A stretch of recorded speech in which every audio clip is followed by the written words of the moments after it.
So ladies and gentlemen, boys and girls, the Association of Mostly Disgruntled Politicians were finally able to find solace under the umbrella of the African Democratic Congress.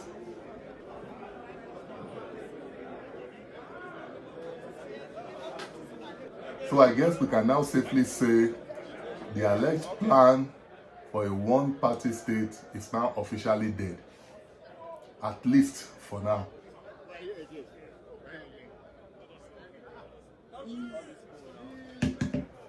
But the big question is,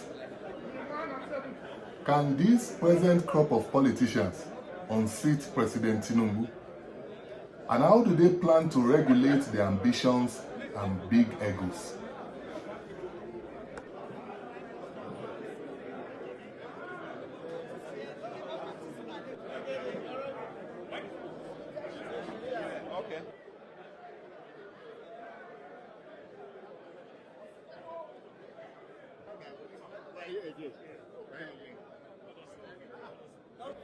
How are they going to deal with the Atiku and Obi ambition problem that they seem to have? And will any one of them commit to stand by the coalition, even if either of them don't eventually get the coalition's presidential tickets? Truth is, neither of them is likely to beat President Tinubu without the backing of a coalition like this.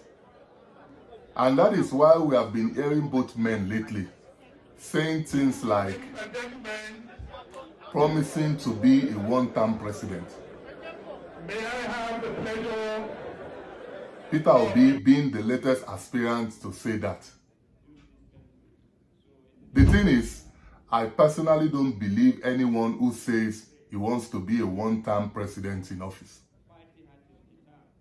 And we have seen this movie before. Or haven't we? President Obasanjo did promise he was going to be a one-term president. Became president and didn't remember he once made that promise. Then came President Goodluck Jonathan, who also made the same promise and never honored it. Atiku and Peter Obi making similar promises isn't new, and I dare say can't be trusted.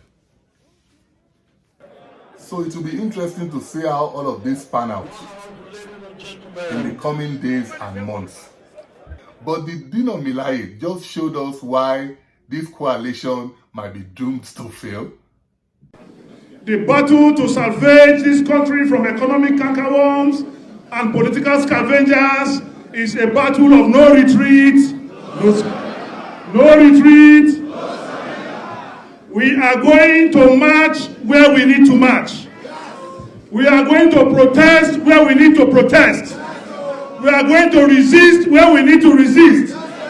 Let APC and the government know that the time to act is now. The time to act is now. So the only thing is we must eschew fear.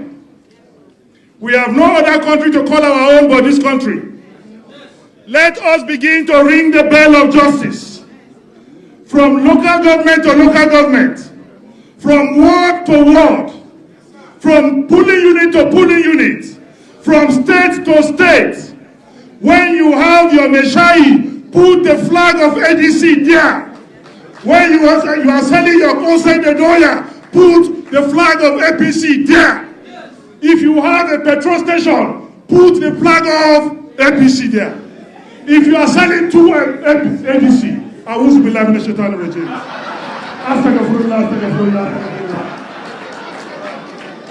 Every vocation, if you have Okada, put the flag of APC.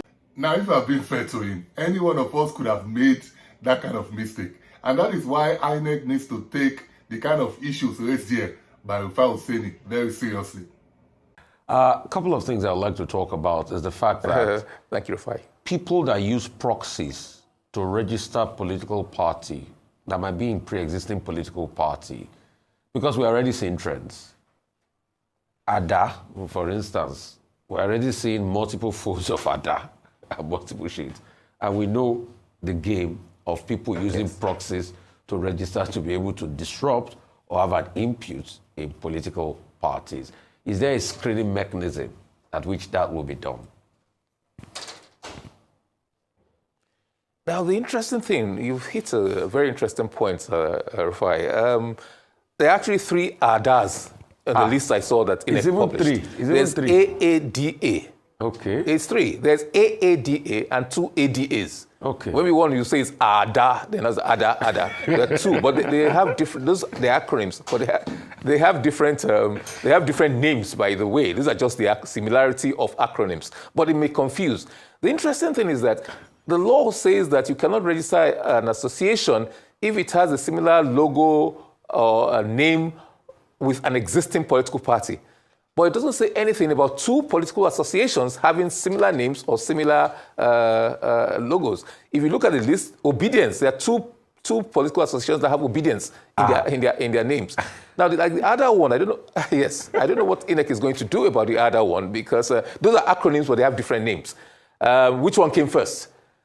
And in APC, with the merger, before the APC, as we know, it's All Progressive Congress, came into being, another association about the same time had sought to register APC.